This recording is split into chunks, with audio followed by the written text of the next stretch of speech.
மல்கியாவின் புஸ்தகத்தில் ஒரு வார்த்தை உண்டு, நமக்கு எல்லாருக்கும் தெரிந்த வார்த்தை. ஒரு நிமிஷம் அதுக்காக நான் அப்படி ஜெபித்து விட்டு அடுத்த பகுதிக்கு நாம் போகலாம். மல்கியா 3ஆம் அதிகாரம் 3ஆம் வசனம்.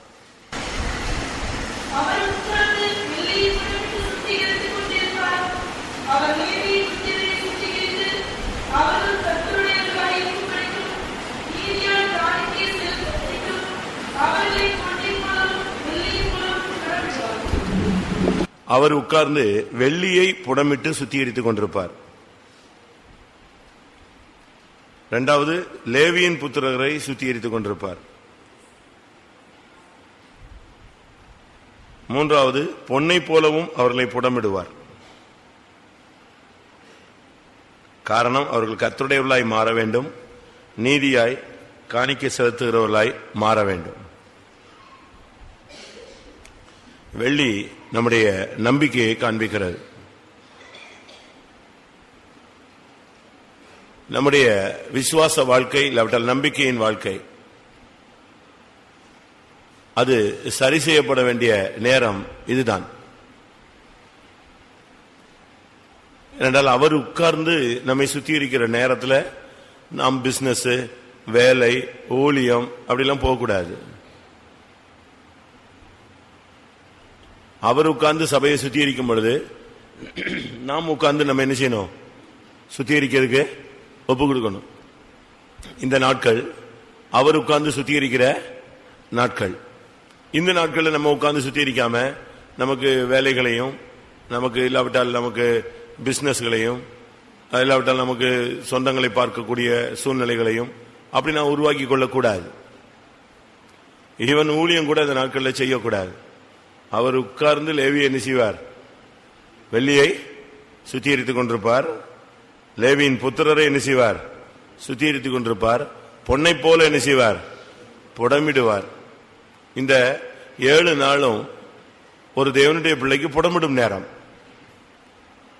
புடமிடுதலில் 2 காரியம் இருக்கிறது. ஒன்று, நமக்குள்ளே இருந்து களிம்புகள் நீக்கப்படுகிறது. மற்றொன்று, நாம் உருவாக்கப்படுகிறோம். அதனால தான் ஒன்று நீங்கள் கர்த்தருடையவர்களாய் மாறுவது, மற்றொன்று நீங்கள் நீதியாய் காணிக்கையை செலுத்துவது. அதனால சுத்திகரிப்புங்கிறது தெய்வம் உட்கார்ந்து நம்மை சுத்திகரிக்கிற டைம்ல நம்மளும் வந்து உட்கார்ந்துடணும். அவர் சுத்திகரிக்கும் போது நம்ம சுத்திகரிக்க இடம் கொடுக்காம நாம அங்கங்க என்ன செய்யக்கூடாது? நம்முடைய அலுவல்களிலே சிக்கிக்கொள்ள கூடாது. அப்படி நாம் சிக்குவோம். அப்படி நாம் சிக்கிக்கொண்டால் அது நம்முடைய பகுதி தான். ஏனென்றால் அவர் நம்மை வந்து உட்கார்ந்து இந்த டைமை பரலோகத்தின் தேவன் உட்கார்ந்து சரிப்படுத்துகிற நேரம், சபையை சுத்திகரிக்கிற நேரம். முதலாவது, அவர் வெள்ளியை சுத்திகரிக்கிறார். இந்த மாதத்தில் இல்லாவிட்டால் கடந்த ராபோஜனத்திலிருந்து இந்த ராபோஜனம் வரை நம் ஆண்டவர் மேல் வைத்திருந்த நம்பிக்கை தன்மை எப்படி இருக்கிறார்? எவ்வளவு ஆண்டவர் மேல் நாம் நம்பிக்கையாக இருந்தோம்? அந்த நம்பிக்கை எத்தனை விசை அசைந்தது? அந்த நம்பிக்கை எத்தனை விசை குறைந்தது? பைபிளில் சொல்லி இருக்கிறது அசையாத நம்பிக்கை. உன்னுடைய நம்பிக்கை வந்து ஒரு நங்கூரம் போன்றது.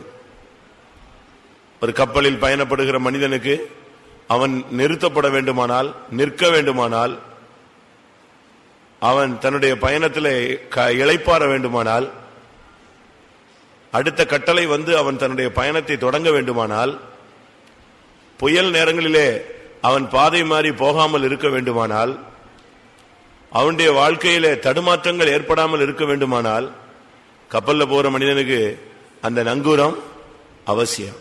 அதுபோல விசுவாச வாழ்க்கையில போகிறவர்களுக்கு நம்பிக்கை அவசியம். அதனால்தான் சங்கீதக்காரன் சொல்லுகிறான், தேவரீர் என் சிறு வயது முதல் நீரே என்னுடைய நம்பிக்கைன்னு சொல்லுவான். ஏனென்றால் அவர்தான் அவன் வாழ்வின் நம்பிக்கையாக இருந்தார். ஒரு மனித வாழ்வில் தேவன் ஒருவனுக்கு நம்பிக்கையாக இருந்தால் அவனுக்கு பிரச்சனை இல்லை. 127 9ஆம் சங்கீதங்களை நாம் பார்க்கும் பொழுது, சிறுவயது தொடங்கி அநேகம் தரம் என்னை நெருக்கினார்கள். அப்ப சிறுவயது தொடங்கியே ஒரு மனிதனுக்கு பிரச்சனை வந்துவிடுகிறது, நெருக்கங்கள் வந்துவிடுகிறது, போராட்டங்கள் வந்துவிடுகிறது. இப்படிப்பட்ட நேரங்களிலே அவன் எப்படி நிற்பது? ஒரு ஆவிக்குரிய மனுஷன் நிலை பெற்றிருக்க வேண்டுமானால் அவனுடைய வாழ்க்கையில அவன் தன்னை பாதுகாக்க வேண்டியிருக்கிறார் சிறுவயது முதல். அதனால தான் சங்கீதக்காரன் இன்னொரு இடத்துல சொல்லும் பொழுது, என் சிறுவயது முதல் நீரே என்னுடைய நம்பிக்கை.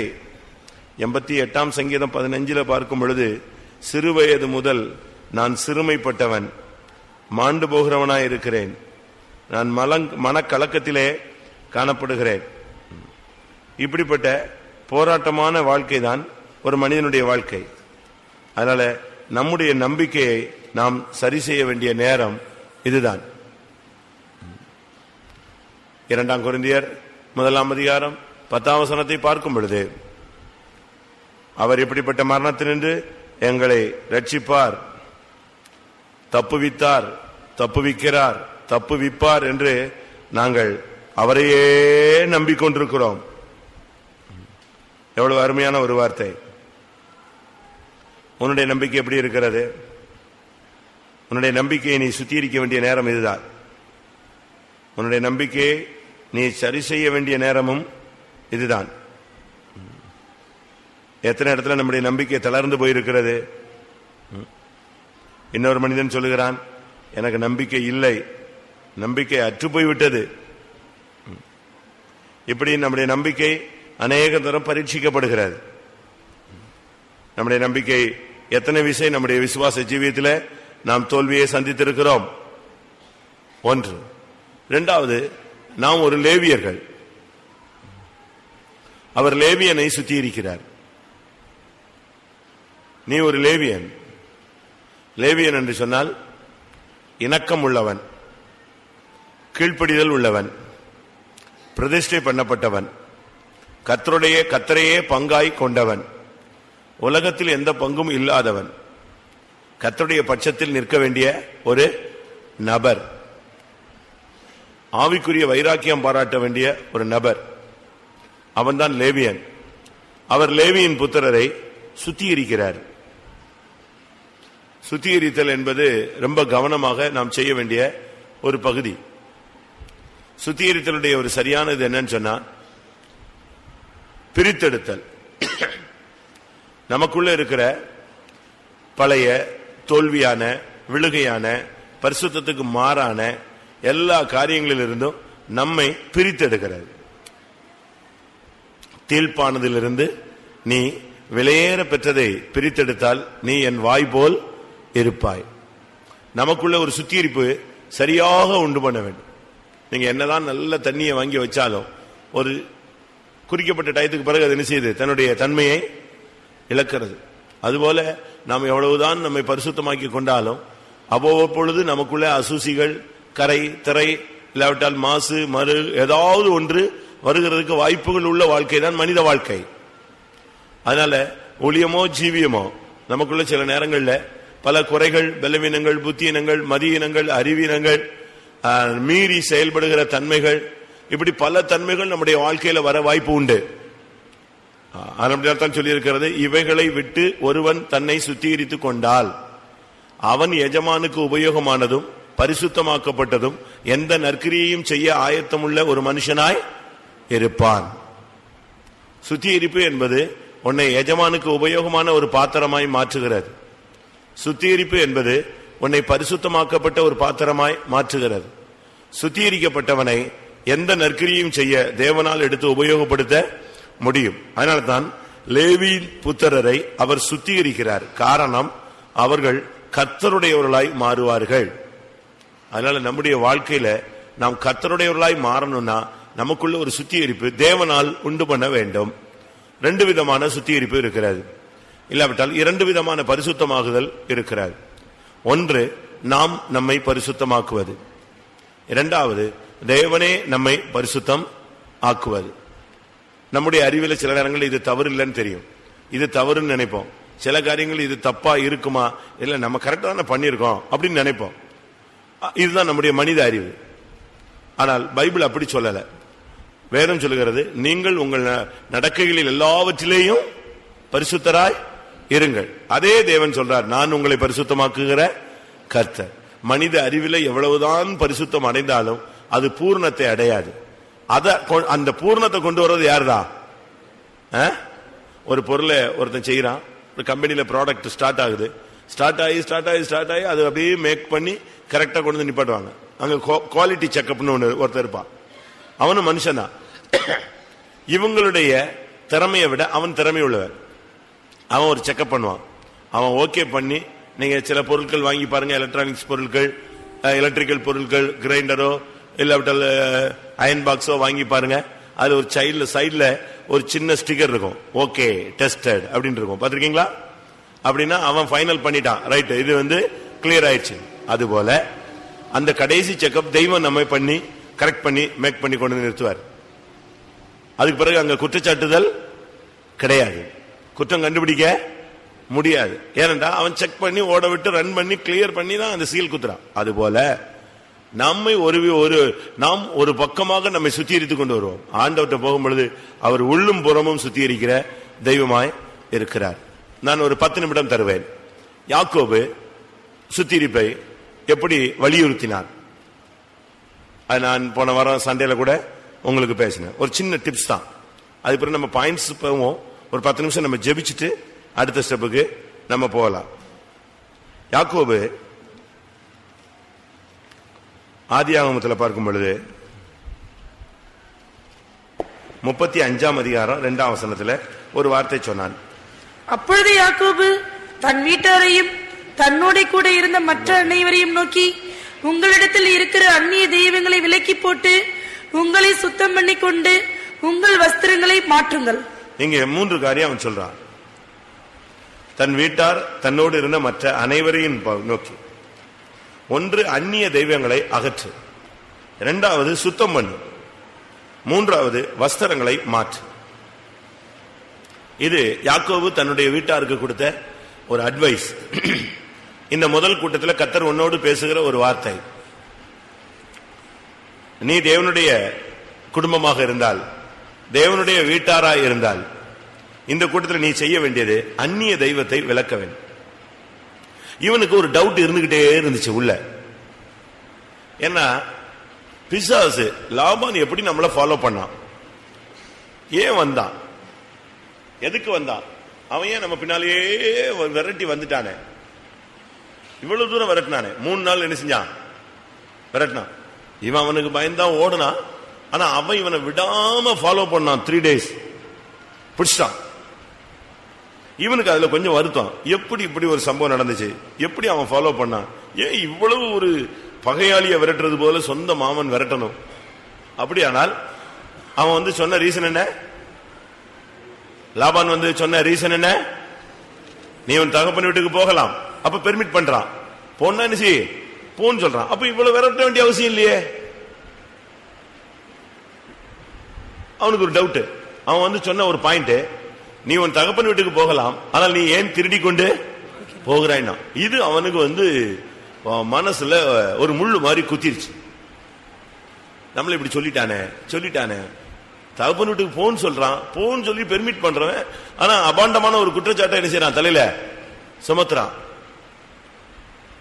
காரணம் என்ன, என் தெய்வங்களை நீ என்ன செய்து விட்டாய், திருடி கொண்டு வந்து விட்டாய். இந்த பாயிண்ட் வந்து அவனுக்கு குத்திச்சு, நெருஞ்சி முள்ளு மாதிரி குத்திக்கிட்டே இருந்துச்சு.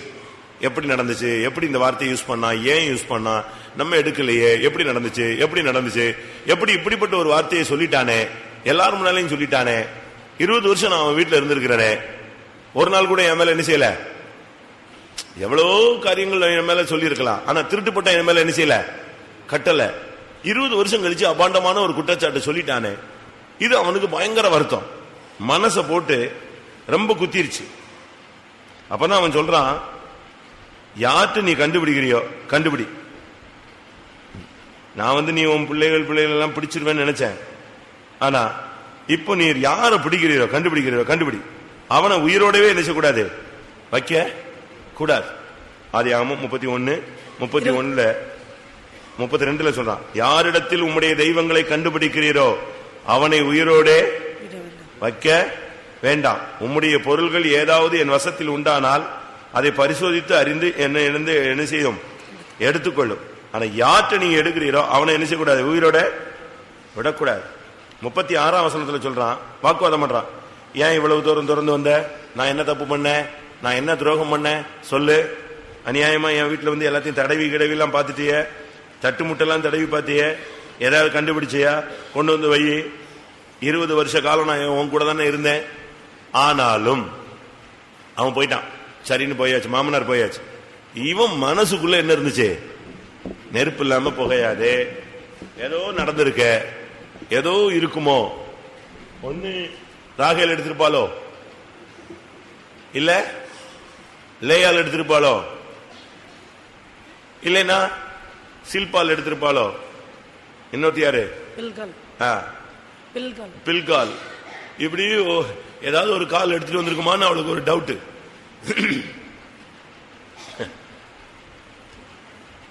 என்னத்தையாவது பண்ணிட்டாளுங்களோ, இல்ல இந்த பசங்க யாராவது எடுத்துட்டானா,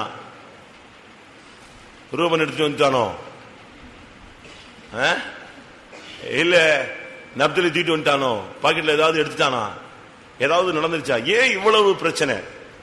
அவனுக்குள்ள ஒரு மிகப்பெரிய போராட்டம். ஆனா அப்படின்னால்தான் கடைசியில தன்னுடைய வீடு வரப்போகுது, தகப்பன் வீடு வரப்போகுது. வர்ற போது அந்த நேரத்தில் வந்து அவன் தன்னுடைய குடும்பத்தாரை பார்த்து சொன்னான், ஏதாவது அந்நிய தெய்வம் இருந்தா என்ன செஞ்சிருங்க, விலக்கிருங்க. பாருங்க, இந்த இடத்துல கூட யாரு கொண்டு வரல, கொண்டு வந்துட்டாளா, கொண்டு வந்துட்டான்னு தான் நினைக்கிறேன். 4ஆம் வசனத்துல, அவர்கள் தங்கள் கையில் இருந்த எல்லா அந்நிய தெய்வங்களையும் யாக்கோபினிடத்திலே கொடுத்து விட்டார்கள், தங்கள் காதணிகளையும் கொடுத்து விட்டார்கள். காதணி என்னது, தமிழ் தெரியாதோ? காலனின்னா தெரியும், அப்படின்னு என்னது, செருப்பு. காதணின்னா கம்மல், அதெல்லாம் கொடுத்துட்டாங்க. அப்ப சுத்திகரிப்புல எதுவும் வந்து பாயிண்ட்ல நிக்குது குறுக்க. அவர் என்ன சொன்னார், அந்நிய தெய்வங்களை விலக்கி போட்டு, 2வது பாயிண்ட் என்னது, உங்களை சுத்தம் பண்ணி கொண்டு உங்கள் வஸ்திரங்களை மாற்றுங்க. இந்த அந்நிய தெய்வம், இந்த சுத்தம், இந்த 2 வார்த்தைக்குள்ள யாரு வந்து மாட்டிக்கிச்சு, காதணிகள் வந்து சிக்கிடுச்சு.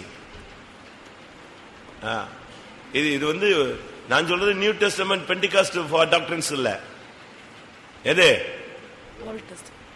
ஓல்ட் டெஸ்டமென்ட் தான் பேசிட்டு இருக்கேன். பழைய ஏற்பாட்டிலேயே இப்படிதான். அதனால உங்களுக்கு ஒரு சிலருக்கெல்லாம் பெந்தேகோஸ்து உபதேசம் ரொம்ப வித்தியாசமா இருக்கும். பிரசங்கம் நல்லா இருக்கு, ஆனா ரொம்ப டஃபா பேசுறாங்கம்மா. கத்தி நல்லா இருக்கு, வெட்டுறதும் நல்லா இருக்கணும்ல. கத்தி நல்லா இருக்கு, கத்தி நல்லா இருக்குன்னு இப்படி பாத்துட்டே இருந்தா என்ன என்ன பிரயோஜனம்? அது வெட்டணும், வெட்டினா தானே யூஸ் பண்றதானே தெரியும். வசனம் இருபுறம் கருக்குள்ள பட்டயம், எந்த ஊனையும் எந்த கணுவையும் உருவ குத்தி 2ஆக என்ன செய்யும், பிரிக்கும். அந்நிய தெய்வங்கள் நமக்குள்ள இருக்கிறதா? கர்த்தருக்கு பிரியம் இல்லாத எது இருந்தாலும் நீங்க வெளியே தூக்கிட்டு வந்துடணும். அது இருக்கிற வரைக்கும் நீ பெத்தேலுக்கு போக மாட்டாய். நாம் எழுந்த பெத்தேலுக்கு போவோம். பெத்லஹேமுக்கு போகணும்னு அடுத்த அப்படி பிரயாணம் பண்ணி இவங்க பெத்லஹேமுக்கு வராங்க. பெத்லஹேமுக்கு வர்றதுக்கு முன்னால யார் செத்து போயிட்டா? ராகேல் செத்து போயிட்டா. ஏன்? எனக்கு ஒரு டவுட். அப்படி எல்லாரும் கீழ்படிஞ்சிட்டாங்க, ராகேல் கீழ்படியலன்னு நான் நினைக்கிறேன். உங்க கணிப்பு என்ன? ஒரு அந்நிய மனுஷன், அந்த வேலைக்காரன், வந்தவன் போனவெல்லாம் எல்லாரும் அந்நிய தெய்வங்களை கொடுத்தாச்சு. அவங்க எல்லாம் பெத்லஹேம் போயிட்டான், ஆனா அம்மா போகல. ஏன்? ராகேல் போகவில்லை. ஆதியாகமம் 35:19. ராகேல் மரித்து பெத்லகேம் என்னும் எப்ராத்தா ஊருக்கு போகிற வழியிலே அடக்கம் பண்ணப்பட்டாள். முடிஞ்சு போச்சு ஆட்டம். இன்னும் போய் சேரலையே, இன்னும் வீடு போய் சேரல. அதுக்கு முன்னாலேயே என்ன ஆச்சு, வண்டி இது போல. காரணம் என்னன்னா, அப்படி அவள் அந்த அந்நிய தெய்வத்தை கொடுத்திருந்தா யார்கிட்ட தான் கொடுத்திருக்கணும்?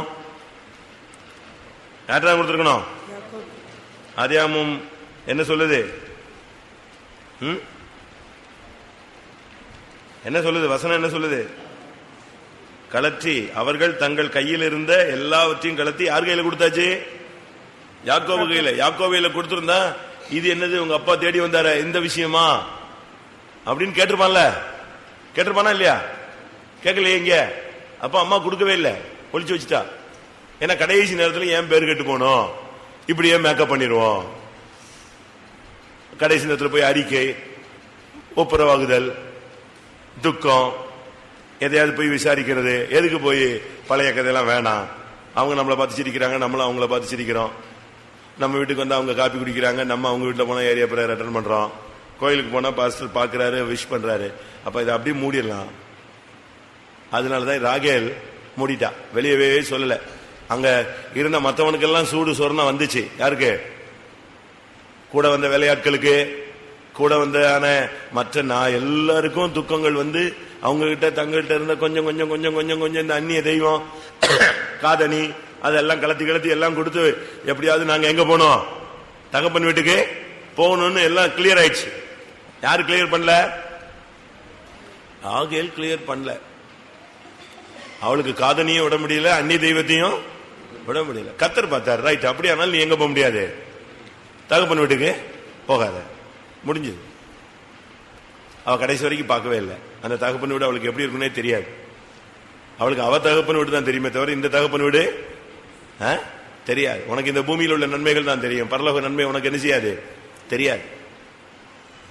அவன் அழகா சொல்றான், நீங்க யாராவது ஏதாவது இருந்தா கிளியர் பண்ணிருங்க, பக்காவை ரெடி பண்ணிருங்க, உங்களுடைய வாழ்க்கையை சரிப்படுத்த வேண்டிய டைம் இதுதான். எல்லாம் சொல்றான். உங்களை நீங்கள் அந்நிய தெய்வங்களை விலக்கு. அது இருக்கிற வரைக்கும் பிசாசு போகவே போகாது. அந்த பாயிண்ட்ல தான் எது நிற்கும்? பிசாசு நின்றுட்டே இருப்பான். அதை க்ளோஸ் பண்ணு, வெளியே தூக்கி போடு. நம்ம ஒரு இந்து மனுஷனுக்கு நம்ம சொல்றோம் பாருங்க, அவன் ரட்சிக்கப்பட்டு ஒரு லிமிட் வந்த உடனே அவனே உடைச்சு எங்க தூக்கி போட்டு வந்துடுறான் எல்லாத்தையும். நம்ம ஆளுங்க டிவி வைக்க கூடாதுன்னு உபதேசம் கேட்டு ஒருத்தர் வந்து பாஸ்டர் சொல்லியிருக்காரு, பாஸ்டர் நான் விட்டுலான்னு முடிவு பண்ணிட்டேன் பாஸ்டர், எந்த பிரசங்கமும் இதே தான் சுத்தி சுத்தி வருது, நீங்க ஒண்ணு செய்யுங்க, நல்ல ரேட்ல விற்கிறதுக்கு ஜெபம் பண்ணுங்க. நான் யாரு? பாஸ்டர் டிவியோ ஃபாரின்ல டிவியை பத்தி பேசி அந்த விசுவாசிகள் விற்கிறதுக்கு மனது இல்லாமல் வித்தா இன்னொருத்தன் என்ன செய்யறான், யூஸ் பண்ண போறான் அப்படின்னு உடைச்சு குப்பையில போட்டாங்களா. இந்த பிசாசே என்ன செய்யக்கூடாது, எனக்கு இல்லை யாருக்குமே யூஸ் ஆகக்கூடாது. நம்ம எப்படி செய்வோமா? நம்மால என்ன சொல்றான், விக்கணும் விக்கணும்னு சொல்றீல, விட்டுருன்னு சொல்றீல, நீ ஜெபம் பண்ணு, நல்ல ரேட்ல விற்கிறதுக்கு ஜெபம் பண்ணு. பாஸ்டர் வந்து எதுக்கு தான் ஜெபம் பண்ணுவாரு? எல்லாத்துக்கும் ஜெபம் பண்ணும். ராகேல் நாசரேத்தில் இருக்கிறாயா? அந்நிய தெய்வத்தை அகற்றாமல் எத்தனை சுத்திரி கூட்டத்தை கடந்து வருகிறாய்? இன்னும் காதணிகளை கலத்த முடியாமல் எத்தனை கூட்டங்களை கடந்து வருகிறாய்? இன்னும் உன்னை சுத்தம் பண்ணி கொள்ள முடியாமல் எத்தனை கூட்டம் கடந்து வருகிறாய்? இன்னும் உன்னுடைய பழைய அழுக்கு வஸ்திரங்களை மாற்ற முடியாமல் சாத்தான் உன் வலது பாரசத்தில் நிற்கக்கூடிய வாழ்க்கை இன்னும் எத்தனை வருஷம் வாழப் போகிறாய்? வஸ்திரங்களை மாற்றாத பட்சத்தில் சகரியா 3 சொல்லப்பட்டபடி பிரதான ஆசாரியனாக இருந்தாலும் அழுக்கு வஸ்திரம் இருந்தால், ஹல்லேலூயா ஹல்லேலூயா ஹல்லேலூயா ஹல்லேலூயா ஹல்லேலூயா ஹல்லேலூயா ஹல்லேலூயா. நீ ஒரு 80% உன்னை நீ சுத்திகரிச்சுட்டு கர்த்தாவே நீ தாழ்த்துகிறேன்னு சொன்னா மீதி உள்ள 20% அவர் கிளியர் பண்ணி விடுவார். நீ ஒன்றுமே செய்யாமல் கர்த்தர் செய்ய வேண்டும் என்று நீ எதிர்பார்க்க கூடாது. நீ தேவனை நோக்கி அடியெடுத்து வைத்தால் உன் தகப்பன் உன்னை நோக்கி அவர் அதிகமாய் அடியெடுத்து வைப்பார். பாஸ்டர் டிவி அவர்கள் சொன்னார்கள், அந்த இளைய குமாரன் 1 அடி எடுத்து வைத்தான், தகப்பனோ வீட்டிலிருந்து வெளியே ஓடி வந்து 100 அடி எடுத்து அவனை கட்டி அணைத்துக் கொண்டான். நீ சுத்திகரிப்புக்காக நீ கால்களை எடுத்து வை. யாக்கோபின் வீட்டார் எல்லாரும் தங்களை சுத்திகரித்தார்கள். ராகேலோ தன்னை சுத்திகரிக்க முடியாமல், தன் குறைகளை ஒத்துக்கொள்ள முடியாமல், தன் பெயரை கெடுக்க விரும்பாமல் நீ பரிசுத்தவான் என்ற பெயர் எல்லாருக்கும் தெரியும், இருக்கட்டும். ஆனால் உனக்குள்ள இருக்கிற குறைகளை தேவ சமூகத்திலேயாவது நீ ஒத்துக்கொண்டு சரிப்படுத்தி விடு. வெளியே சொன்னால் அசிங்கமாகி விடுமே, திருடி என்று சொல்லி விடுவார்களோ, யோசிக்காத. தகப்பன் வீட்டை விட்டு விடாதே. பெத்லகேமை தொட முடியாமல் ஓட்டத்தை முடித்து விடாதே. இலக்கை தவற விடாதே. உன்னை சுத்திகரித்துக்கொள், உன்னை சுத்திகரித்துக்கொள். அந்நிய தெய்வங்களை விளக்க.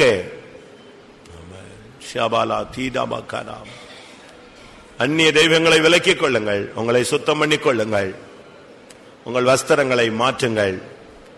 உன் அழுக்கு வஸ்திரத்தை நீ மாற்றாத பட்சத்தில் சாத்தான் உனக்கு தீங்கு செய்யும்படியாக நீ கர்த்தருடைய சந்நிதியிலே வந்தால் கூட உனக்கு வலது பக்கத்தில் அவன் தான் நின்று கொண்டிருப்பான். அப்படி ஒரு வாழ்க்கை நீ வாழ வேண்டாம். சாத்தான் உனக்கு தீங்கு செய்யும்படியாக விசுவாச வீட்டுக்குள்ளேயே தேவ சமூகத்திலேயே வரக்கூடிய ஒரு வாழ்க்கை நமக்கு தேவையில்லை. அழுக்கு வஸ்திரங்களை மாற்றுங்கள். சிறந்த வஸ்திரங்களை கர்த்தர் தரிப்பிப்பார். சாத்தான் மடங்கடிக்கப்படுவான். ஒரு 5 நிமிஷமா 10 நிமிஷமா எல்லாரும் சத்தம் போட்டு கர்த்தருடைய சமூகத்தில் நம்மை சரிப்படுத்துவோம். யாக்கோபு இந்த வார்த்தையை சொன்ன உடனே அவனோடு பயணப்பட்ட எல்லாரும் அந்த வார்த்தை காதுல எட்டின உடனே சிறியோர் முதல் பெரியோர் வரை தங்களுடைய கூடாரங்களுக்கு ஓடினார்கள். தங்களுடைய பண்டம்பாடிகளை திறந்தார்கள். அந்நிய தெய்வங்களை வெளியே கொண்டு வந்தார்கள். உடனே தங்களை சுத்தம் பண்ணி கொண்டார்கள். உடனே தங்களுடைய வஸ்திரங்களை மாற்றினார்கள். Praise the Lord, praise the Lord, praise the Lord. கர்த்தர் நம்மை சுத்திகரிக்கும்படியாக தம்முடைய மகிமையோடு வந்து நம்முடைய மத்தியில் அமர்ந்திருக்கிறார். அதற்காக ஸ்தோத்திரம் பண்ணுவோம். Price the Lord, praise the Lord, praise the Lord. உட்கார். எல்லா கூட்டங்களுக்கும் வாங்க. இந்த நாட்கள் சரியா சொல்ல போனால் ஒரு நல்ல உபவாச ஜெபம். இன்னொரு பகுதியில் அது ஒரு சுத்திகரிப்பு. ஒன்று உபவாச ஜெபம், மற்றொன்று சுத்திகரிப்பு, மூன்றாவது நம்முடைய கன்வென்ஷனுக்கான ஜெபம். இப்படி இணைத்துக் கொள்ளலாம். 3 in 1 தான். இப்போ அதுல ஃபர்ஸ்ட் நமக்கு மெயின் தேவை சுத்திகரிப்பு. உபவாசத்தோடு சுத்திகரிப்பு நமக்கு ரொம்ப அவசியம். இன்றைக்கு முதல் நாள் சுத்திகரிப்புல நாம் பிழையாமை பார்க்கலாம். பிழையாம் என்னாகமம் 22ஆம் அதிகாரத்தை பார்க்கும்போது பிழையாமுடைய சரித்திரம் அங்கே தொடங்குகிறது. அவனுடைய துவக்கம் ஒரு வல்லமையான துவக்கம். வல்லமையாய் துவங்கினார். ஆனால் முடிவு அவ்வளவு நன்றாக அமையவில்லை. இது கலாத்தியர் சபையை நமக்கு நினைப்பூட்டுகிறது. ஆவியிலே ஆரம்பம் பண்ணின அந்த சபை ஒரு குறிக்கப்பட்ட நேரத்தில் வரும் பொழுது மாம்சத்திலே முடிய அவர்கள் பார்த்து விட்டார்கள். கலாத்தியர் 3:3 பார்க்கும் பொழுது, ஆவியினாலே ஆரம்பம் பண்ணின நீங்கள் இப்பொழுது மாம்சத்தினாலே முடிவு பெறப் போகிறீர்களோ, நீங்கள் இத்தனை புத்தியினரா என்று கேட்கிறார். ஒரு சிலருடைய ஆரம்பம் அற்பமாக இருந்தாலும் முடிவு சம்பூர்ணமாய் மாறுகிறதாக வேதம் சொல்லுகிறது. அது நல்லது. ஆனால் இவனுடைய ஆரம்பம் மிகவும் செழிப்பாக ஆசீர்வதிக்கப்பட்ட ஒரு தெய்வீக தன்மை உள்ளதாய் துவங்கினது. ஆனால் முடிவோ, அவன் எதிர்பார்த்த முடிவு அவனுக்கு கிடைக்கவில்லை. அவனை ஒரு விதத்திலே வேதம் தேவனுடைய மனிதன் என்று சொல்லுகிறதை பார்க்கலாம். இன்னொரு விதத்திலே அவன் ஆசீர்வதித்தால் அது ஆசீர்வதிக்கப்படும். மற்றொரு பகுதியிலே அவன் சபித்தால் அது சபிக்கப்படும். அப்படிப்பட்ட ஒரு கிருபை உள்ள ஒரு மனிதன். அவன் சபிச்சிட்டானா அவன் யாரா இருந்தாலும் அவன் என்னதான் சாபம் தான். அவன் ஆசீர்வதிச்சானா சாபம் ஆசீர்வாதமா என்ன செய்யும், மாறிடும். அவ்வளவு வல்லமையான மனுஷன். அவனுக்கு தேவனோடு ஒரு நல்ல கான்டாக்ட் இருந்துச்சு. அவன் பலி செலுத்திட்டு சொல்லுவான், நீங்க நில்லு, நான் போய் கர்த்தர்ட்ட பேசிட்டு வரேன்னு சொல்லுவான். என்னாகமோ 23:3 பார்க்கும் பொழுது அவன் சொல்றான், தகன பலி அண்டை நீ நில்லு, நான் போய் வருகிறேன், கர்த்தர் என்னை சந்திக்கிறதாக இருக்கும்.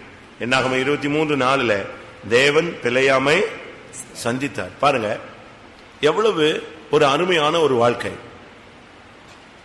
அடுத்ததாக அடுத்த நாள் என்னாகமோ 23:15 அவன் சொல்லுவான், நான் அங்கே போய் கர்த்தரை சந்தித்து வருகிறேன். 16 கர்த்தர் பிழையாமை சந்தித்தார். பாருங்க எவ்வளவு தெளிவான வார்த்தைகள் அவனுடைய வாயிலிருந்து வருகிறது. கர்த்தரை போய் எவ்வளவு அருமையாக சந்திச்சுட்டு வர்றான்னு பாருங்க. இதுதான் அவனுடைய அருமையான ஒரு தெய்வீக தன்மை வாழ்க்கை. போய் ஜெபிச்சா பலி செலுத்தினானா யார போய் பாப்பான்? ஒன்னு இவன் போய் கர்த்தரை சந்திப்பா, இல்ல கர்த்தர் இவனை என்ன செய்வாரு? சந்திப்பார். அப்ப என்ன அளவு அவனுடைய வாழ்க்கையை அவன் கட்டி எழுப்பியிருக்கான்னு பாருங்க. ஒரு பலி செலுத்திட்டான்னா அவ்வளவுதான். அடுத்து போய் அவன் சொல்லுவான், நீ இங்க நில்லு, நான் போய் யாரை பார்த்துட்டு வர்றேன்? கர்த்தரை பார்த்துட்டு வர்றேன். அந்த அளவு அவனுக்கு தேவனோடு ஒரு தெய்வீக தொடர்பு இருந்தது. ஆனால் அவனுடைய வாழ்க்கை நன்றாகத்தான் இருந்துச்சு. திடீரென்று ஒரு நாள் ஒரு கூட்டம் ஜனங்கள் நீங்க வாங்க, நல்ல ஒரு குறி சொல்லுங்க, நீங்க என்ன சொல்றீங்களோ அதை உங்களுக்கு என்ன செய்யறோம், எவ்வளவு பணம் வேணாலும் தாரோம் அப்படின்ட்டு அவங்க காணிக்கை எல்லாத்தையும் எடுத்துக்கிட்டு புறப்பட்டு வந்தாச்சு. அவங்க வந்த உடனே மோவாபின் பிரபுக்கள் பிழையாமின் இடத்துல வந்தார்கள். அவங்க அவங்கிட்ட தங்கிட்டாங்க. இவன் சொன்னா, நான் கர்த்தர் என்ன சொல்றாரோ நான் அதை என்ன செய்யறேன் சொல்றேன், கர்த்தர் சொல்றதை நான் சொல்றேன், வேற ஒண்ணுமே நான் என்ன செய்ய மாட்டேன், கர்த்தர் எனக்கு சொல்லுகிறபடியே நான் உங்களுக்கு உத்தரவு கொடுப்பேன். சரி, இப்ப நைட்டு உட்கார்ந்து ஜெபம் பண்றான்.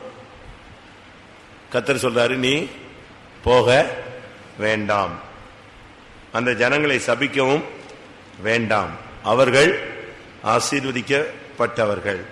அவ்வளவுதான். இவன் காலையில் எழும்பி சொன்னா, கர்த்தர் எனக்கு உத்தரவு கொடுக்க மாட்டேன்னு சொல்லிட்டாரு, அதனால நீங்க போங்க, நான் வரமாட்டேன் சொல்லுங்க. அவங்க போயாச்சு. அவங்க போயிட்டு ராஜாட்ட சொன்னா, அவங்க என்ன செஞ்சாங்க, இன்னும் கொஞ்சம் எக்ஸ்ட்ரா பணத்தை எடுத்துட்டு போ. பணத்துக்கு மயங்காதவன் எவனாவது இருக்கானா? பணம்னா என்ன செய்யும், பணமும் வாயை திறக்கும். இந்த ஒரு சிலர்லாம் சாகும்போது பணத்தை வைக்கிறாங்க, காசை கரைச்சி ஊத்துறாங்க, பாத்திருக்கீங்களா? நான் பாத்திருக்கேன். அதாவது பணம் பணம் பணம் பணம்னு அலைஞ்சுக்கிட்டே இருக்கிற பார்ட்டிகள் சாகும் போது இழுத்துக்கிட்டு இருந்தா பணத்தை கரைச்சி ஊத்துனா உடனே என்ன செய்யும், செத்து போகும். அது உண்மைதான், அந்த ஆவி இழுத்துட்டு போகுது. அதே மாதிரி ஒரு சிலர் பிள்ளைகளை பார்க்கணுமாங்க, அந்த பிள்ளை வர்ற வரைக்கும் அது என்ன செய்யும், இழுக்கும். அந்த ஆத்மா போராடும், பிள்ளைய பார்க்கணும் பிள்ளைய பார்க்கணும் பிள்ளைய பார்க்கணும் பிள்ளைய பார்க்கணும். பார்த்த உடனே பட்டுன்னு போயிடும். உடனே சொல்லுவாங்க, பத்தியாப்பா உன்னைய பார்க்கணும் தான் அது நெஞ்சிச்சு, இயேசுவை பார்க்கணும்னு இல்லை, யாரை பார்க்கணும்னா பிள்ளைய பார்க்கணும், குடும்பத்தனை பார்க்கணும், பணத்தை பார்க்கணும். அதுதான் அவங்களுக்கு மைண்ட்ல. ஒரு சிலருக்கெல்லாம் நகைய கரைச்சு லேசா கொடுப்பாங்க, நகையில் எழுத்துட்டு இருக்கு ஆவி போல் இருக்கு. இப்ப இவங்க சொல்றாங்க, அவன் சொல்றான், இவனுக்கு எக்ஸ்ட்ரா பணத்தை எடுத்துட்டு போ, இன்னும் கொஞ்சம் எடுத்துட்டு போ, அப்ப அவன் கொஞ்சம் அசைஞ்சாலும் அசையலாம். இப்ப இவங்க போய் வந்த உடனே இவன் சொல்றான், இல்ல இல்ல, என் தேவனாகிய கர்த்தரின் கட்டளையை நான் என்ன செய்யக்கூடாது, மீறக்கூடாது. ஆகிலும் இன்னைக்கு நீங்க தங்கி பாருங்க, நான் வேணா ஒரு ஜெபம் பண்ணி பாக்குறேன். ஒரு பாயிண்ட்டுக்கு ஒரு காரியம் சொல்லி கர்த்தர் ஆலோசனை சொல்லி கொடுத்த பிறகு நீ அடுத்து இன்னொரு ஜெபம் என்ன செய்யக்கூடாது, பண்ணக்கூடாது. அப்படின்னா என்ன அர்த்தம், உனக்கு இழுப்பு வந்துருச்சுன்னு அர்த்தம், ஈர்ப்பு சக்தி இழுத்துருச்சு. அதான் உண்மை. பணத்து மேல நம்பிக்கை வந்துருச்சு. ஐயோ கத்தாவே, இப்படி ஒரு ராஜா இதுவரைக்கும் வந்தது இல்லையே, வந்தவெல்லாம் சாதாரண ஆளுக்க 150 ரூபா 200 ரூபா கொண்டு வர்றவன் இப்ப ராஜாவே எங்க வந்துட்டான், நம்மகிட்ட வந்துட்டான். இது வாழ்க்கையிலேயே ஒரு திருப்பு முனை. இப்ப பார்த்து ஒரு தெளிவான தரிசனமும் கிடைக்க மாட்டேங்க. போகாதேன்னா எப்படி, ஏன் போக கூடாதுன்னு சொல்லணும்ல ஆண்டவரே. இப்படியே குழம்பிக்கிட்டே இருக்கிறான். இப்ப அவங்க ரெண்டாவது வந்தாச்சு, இப்ப உட்கார வச்சுட்டான். இப்ப கர்த்தர் என்ன பண்ணாரு, சரி ரைட் ஓகே நீ போயிரு, நீ 13ஆம் நம்பர் பஸ் கிடைச்சா நான் அங்க போவேன், 8ஆம் நம்பர் பஸ் கிடைச்சா இங்கே போவேன், தேவ சித்தம் எதுவோ அதுவே. அப்படின்னா எது கிடைக்கும்? நீ போய் நிக்கும் போது 13 வந்து நிக்கும், 8 வந்து நிக்கும். எங்க போவ? 2 பஸ்லயும் ஒவ்வொரு காலம் வச்சுக்குவியா? தேவ சித்தத்தை விளங்கி கொள்றதுக்கு நல்ல பொண்ணு கிடைச்சா கல்யாணம், இல்லாவிட்டா ஊழியம். அப்படியா? எங்கடா தேவ சித்தம் கேட்ட? நீ எந்த பிரசங்கம் நீ கேட்ட? விளங்காத பிரசங்கம். கர்த்தர் உன்கிட்ட தெளிவா பேசுவார். இப்ப இவன்ட்ட சொல்லியாச்சு, நீ போக வேண்டாம்னு சொல்லியாச்சு. இப்ப ரெண்டாவது வந்த உடனே அவங்க திருப்பியும் எக்ஸ்ட்ரா பணத்தோட வந்துட்டாங்கன்னு இவனுக்கு அதுக்கு பிறகு என்ன செய்ய முடியல, உட்கார முடியல. நீங்க இருங்க, நான் இன்னைக்கு ஒரு நாள் ஜெபிச்சு பாக்குறேன். இன்னைக்கு ஒரு நாள் ஜெபிச்சு பார்த்தா கர்த்தர் என்ன செய்வாரு? போ போ, அவ்வளவுதான், கலத்தி விட்டாச்சு, நீ போயிரு. ஏன் பார்த்தான், அப்ப கர்த்தர் நேத்து தான் சரியா சொல்லல போல் இருக்கு, அப்ப இன்னைக்கு கரெக்டா நெஞ்சிட்டாரு, சொல்லிட்டாரு போல் இருக்கு. நேத்து நம்ம தூக்க மயக்கத்துல ஏதோ கேட்டோம் போல் இருக்கு, அதனால இன்னைக்கு போயிடலான்னு புறப்பட்டு வந்துட்டான். வந்துட்டீங்களா? அப்படி யாராவது கர்த்தர், நீ மனுஷன் ஃபர்ஸ்ட் ஒப்பீனியன் கேட்டேன்னா செகண்ட் ஒப்பீனியன் யார்கிட்ட கேளு? தெய்வத்திட்ட கேளு. தெய்வத்திட்டே ஃபர்ஸ்ட் ஒப்பீனியன் நீ வந்துட்ட பிறகு நீ செகண்ட் ஒப்பீனியன் யார்கிட்ட போக கூடாது? இந்த சிலர் டாக்டர்ஸ்ட போவாங்க, இங்க ஒரு ஃபர்ஸ்ட் ஒப்பீனியன் கேட்பான், அவன் உனக்கு கேன்சர்மா, இவனுக்கு பாதி உயிர் போயிடும். இன்னொருத்தன் போய் சொல்லுவான் அப்படிலாம் ஒண்ணுமே இல்லைங்கன்னு சொல்லுவான். எப்படி இருக்கும்? இப்படித்தான் நீங்க அநேகர் ஜெபம் பண்றீங்களா? அப்படி யாராவது டபுள் ஜெபம், ரெண்டாவது ஜெபம் பண்றீங்களா? கர்த்தர் ஒன்றை சொல்லிட்டாருன்னா விட்டுரு, அதோட பிரேக் அடிச்சிரு. வேண்டான்னா வேண்டாம், வேணும்னா என்னது வேணும். ஆண்டவர் சொன்ன பிறகு நீ ஆண்டவருக்கு மேல புதுசா வந்து பண்ணினா கலத்தி விட்டுறாரு. சரி நீ போம்பாரு, செய், நீ செஞ்சு ஒன்னும் சாதிக்க முடியாதுன்னு அவருக்கு என்ன செய்யும், நல்லா தெரியும். இப்ப என்ன நடந்தது? புறப்பட்டு போயாச்சு. யார் மேல ஏறி போறது? கழுது மேல ஏறி போனா கழுதைக்கு தூதன் தெரிந்தான், ஆனா பிள்ளையாமுக்கு தூதனை தென்படவே இல்லை. கழுத தூதனை பார்த்து எங்க போகுது? மரியாதை கொடுத்து ஒதுங்குது. ஒதுங்கினா தூதன் அங்க வந்து நிக்கிறான், அது எங்க போகுது? இன்னும் ஒதுங்கி சோறு ஓரமா இழுத்துட்டு போகுது. இவன் சொல்றான், ஏ கழுது இங்க வா, நான் ரோட்ல ஓட்டுறேன், நீ எங்க போற? இப்போ தரிசனம் கழுதைக்கு கிடைக்குது, பாடுபடுகிறவனுக்கு தரிசனம் கிடைக்கும், சுகபோக வாழ்வுக்கு வாழ்கிறவனுக்கு தரிசனம் கிடைக்காது. தேவசித்தம் இல்லாம நீ பயணப்பட்டா உனக்கு தரிசனம் கிடைக்காது. கழுதை பாடுபடுதல் ஜீவியம், அதுக்கு தரிசனம் கிடைக்கும்.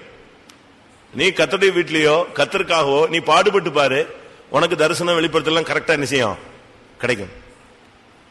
நீ இஷ்டத்துக்கு சுயஜீவியம் செய்யறேன்னா, இஷ்டத்துக்கு நீ ஊழியம் அது இதுன்னு சொல்லிட்டு ரவுண்ட் அடிச்சின்னா உனக்கு எது கிடைக்காது? தேவ தரிசனம் கிடைக்காது. தூதனே வந்து சபையில நின்னா கூட ஓங்கண்ணுக்கு தெரிய மாட்டான். நடு ரோட்ல நிக்கிற தூதனை கழுதைக்கு தெரியுது, உனக்கு தெரியலையே. இப்ப கழுதைய போட்டு சாத்து சாத்து சாத்துன்னு சாத்துனான். யாரவன்? பிள்ளையாம். ஒரு சிலருடைய புத்தி என்னன்னா, பாடுபடுகிறவங்கள ரொம்ப நெருக்குவாங்க, அவங்க தலையிலேயே மசாலா அரைக்கிறதுக்கு ட்ரை பண்ணுவாங்க, அவங்களையே போட்டு பாடுபடுத்துவாங்க, அடிக்கிறது. அப்படி நீங்க செய்யக்கூடாது. கர்த்தருக்காக நிக்கிறவங்க பாடுபடுறவங்கள நீங்க அடிச்சீங்கன்னா நீங்க ஒரு பிள்ளையாம். அவங்களை துன்பப்படுத்தினீங்க, வார்த்தையினால வசனங்களினால அவங்கள சேதப்படுத்தினீங்கன்னா, இல்ல அவங்களுடைய பழைய ஜீவியம் புதிய ஜீவியம் ஏதோ ஒரு காரியத்தை வச்சுட்டு அவங்கள போட்டு அடி அடி அடின்னு அடிச்சு ஒதுக்க கூடாது. கழுதையை போட்டு அடிச்சது யாரு? பிள்ளையாம். பாடுபடுறவங்கள நீங்க ரொம்ப தொல்லை பண்ணக்கூடாது. கர்த்தருக்காக நிக்கிறவங்களெல்லாம் நீங்க டிஸ்டர்ப் பண்ணக்கூடாது. அப்படி டிஸ்டர்ப் பண்ணினா நீ யாரு? நீ ஒரு பிள்ளையாம். இப்போ கர்த்தர் அவனோடு தெளிவாக இடைபட ஆரம்பித்தார். மிரண்டு போய்தான் அவன் வந்தான். பிள்ளையாம் என்றால் என்ன அர்த்தம்? பிள்ளையாம் சொன்னா பட்சிக்கிறவன் அர்த்தம். பட்சிக்கிறவன், அழிப்பவன். துஷ்ட மிருகம் தான் பட்சிக்கும். ஆதியாகமம் 37:20 பார்க்கும் பொழுது அங்கே துஷ்ட மிருகங்கள் பட்சிக்கிறது என்று எழுதியிருக்கிற. நீ ஒரு துஷ்ட மிருகமா மாறக்கூடாது. சபைக்குள்ள நீ ஒரு நல்ல ஒரு விசுவாசியா இருக்கணும். சபையில இருந்துகிட்டு சங்கீதக்காரன் சொல்றான், நான் மிருகம் போல இருந்தேன், ஆனா கர்த்தர் இப்ப என்னை எப்படி மாத்திட்டாரு, ஆலோசனையின்படி என்னை நடத்தி முடிவிலே என்னை மகிமையிலே ஏற்றுக்கொள்வேன். நான் ஒரு காலத்துல மிருகம் போல இருந்தேன். அவன் சொல்றான், அழகா சொல்றான், நீ சபைக்குள்ள வந்துட்ட பிறகு மிருகமா என்ன செய்யக்கூடாது, இருக்கக்கூடாது. நீ இங்க வந்தா புனிதனாய் மாறணும். தீத்துவின் புஸ்தகத்தில் நான் பார்க்கும் பொழுது கிரேத்தா தீவாரை குறித்து அவன் சொல்லும் பொழுது, கிரேத்தா தீவார் ஓயா பொய்யர். தீத்து 1:12 கிரேத்தா தீவார் ஓயா பொய்யர், துஷ்ட மிருகங்கள். சபையில இப்படி ஒரு 4 மிருகம் இருந்துச்சுன்னா சபை பச்சிக்கப்பட்டு போயிடும். பாவப்பட்ட விசுவாசி, பாவப்பட்ட ஊழியக்காரன்லாம் ஒண்ணு இல்லாம போயிடுவான். கிரேத்தா தீவார் ஓயா பொய்யர், துஷ்ட மிருகங்கள். இப்படிப்பட்ட கூட்டத்தோடு போராடி இப்படிப்பட்ட ஜனங்களுக்கு மத்தியில ஊழிய செய்துதான் பவுல் தடுமாறிட்டு கடைசியில் சொல்றான், தன்னுடைய பாடுகளின் ஜீவியத்தை பற்றி சொல்லும் பொழுது, துஷ்ட மிருகங்களோடு எபேசுவிலே நான் என்ன செய்தேன், போராடினேன். அப்படின்னு என்ன, எபேசு என்ன காட்டுக்குள்ளேயா இருக்கு எபேசு சபை? எபேசு சபையில இருந்த ஒரு குரூப் எப்படி இருந்துச்சு, துஷ்ட மிருகமா இருந்தாங்க. பவுல போட்டு பட்சிக்கிறான், கட்டிக்கிறாங்க. சபை ஜனங்கள் ஆட்டுக்குட்டிகளா இருக்கணும், அப்பதான் நாங்க மேய்க்க முடியும். சிங்கமா இருந்தா நாங்க மேய்க்க முடியாது. சிங்கமா இருந்தா ஒன்னால எனக்கும் கேடு, சபைக்கும் கேடுதான். துஷ்ட மிருகமா நீ சபைக்குள்ள உட்கார்ந்து இருந்தீங்கன்னா நீ ஆத்துமாக்களை கடிச்சுக்கிட்டே இருப்ப, டைம் கிடைக்கும் போது கடிச்சிருவ. சங்கீதம் 14:4 அக்கிரமக்காரர்களுக்கு அறிவில்லையோ, என் ஜனங்களை பட்சிக்கிறார்களே. பட்சிக்கிறவன் சொன்னா அக்கிரமக்காரன் அர்த்தம். ஜனத்தை அழிப்பதுதான் ஒரு விசுவாசிய சபைக்குள்ள கொண்டு வருவது பெரிய சாதனை. அதாவது ஒரு வீடு கட்டுறது ரொம்ப கஷ்டம், இடிக்கிறது என்னது சொல்லுங்க? ஒரே நல்ல பொக்கலை வச்சு ஜேசிபி வச்சு ஒரு அடி அடிச்சா போதும், டம டம டமன்னு எல்லாம் செஞ்சிடும், கீழே விழுந்துடும். ஆனா அதே ஜேசிபி வச்சு அந்த அரை மணி நேரத்தில் அந்த வீட்டை கட்ட முடியுமா? முடியுமா? முடியாது. இடிக்கத்தான் முடியுமே தவிர உன்னால கட்ட முடியாது. அக்கிரமக்காரனுக்கு அறிவில்லையோ, அப்பத்தை பட்சிக்கிறது போல என் ஜனங்களை பட்சிக்கிற அந்த வல்லமை வரக்கூடாது. சங்கீதம் 18:8 பார்க்கும் பொழுது அக்னி பட்சித்தது. நீ சபைக்குள்ள ஒரு அக்னி போல இருந்துகிட்டு இருக்க கூடாது. கிட்ட ஒருத்தர் நெருங்க விடாம எல்லாத்தையும் சூடு உண்டாக்கிக்கிட்டு சுட்டுக்கிட்டு எல்லாரையும் குழப்பம் பண்ணிக்கிட்டு உன் கிட்ட உன்னை பார்த்த உடனே சோத்திரம் பண்றதுக்கே பயப்படுவான், எல்லாம் ஓடி போயிடுவான். நீ சபையில ஒரு அக்னியாக இருக்கக்கூடாது, நீ பட்சிக்கிற அக்னியாக இருக்கக்கூடாது. நீ போட்டு ஜனங்களை போட்டு சூடு பண்ணிக்கிட்டே இருக்கக்கூடாது. நியாயாதிபதிகள் 14:14 பார்க்கும் பொழுது அந்த சிங்கம் பட்சிக்கிறவன் சொல்லியிருக்கு. பட்சிக்கிறவனத்திலிருந்து பட்சணம். அன்னைக்கு மட்டும் சிம்சோனுக்கு சரியான அபிஷேகம் இல்லைன்னா அந்த சிங்கம் அவனை நெஞ்சிருக்கும், சுத்தமா ஒண்ணு இல்லாம போட்டு எலும்புகளும் எல்லாம் ஒட்டிச்சு சாப்பிட்டு போயிட்டு இருக்கும். அவங்க அம்மா அப்பா அங்க ரோட்டில் நின்றுட்டே இருக்க வேண்டியதான். புள்ள போயிருக்கான் வந்துருவான், புள்ள போயிருக்கான் போயிருவான், வந்துருவான்னு அவங்க அம்மா காத்துக்கிட்டே இருக்க வேண்டியதான், அம்மாவும் அப்பாவும். இவன் எங்க போயிருப்பான்? சிங்கத்தின் வாய்க்குள்ள போயிருப்பான். ஆனா கர்த்தர் பாருங்க, பட்சிக்கிற அந்த வல்லமையிலிருந்து தப்புவித்தார். மத்தேயு 23:14 பார்க்கும் பொழுது, மாயக்காரராகிய வேதபாரகரே, விதவைகளுடைய வீடுகளை ஏன் பட்சிக்கிறீர்கள்? ஜனங்களை நீங்க குழப்பவே கூடாது. சபையில ஒருத்தனை நீ என்கரேஜ் பண்ணணும், தூக்கி விடணும், நல்லா உற்சாகப்படுத்தி விடணும். நீங்க ஜனங்களை ஒண்ணும் இல்லாம ஆக்கிடக்கூடாது. பிள்ளையாம், நாசரேத்துல பிள்ளையாம் இருக்காங்களா? இப்ப இருக்க மாட்டான், இன்னும் கொஞ்சம் வசனம் சொல்றேன், அப்ப வந்துருவான்.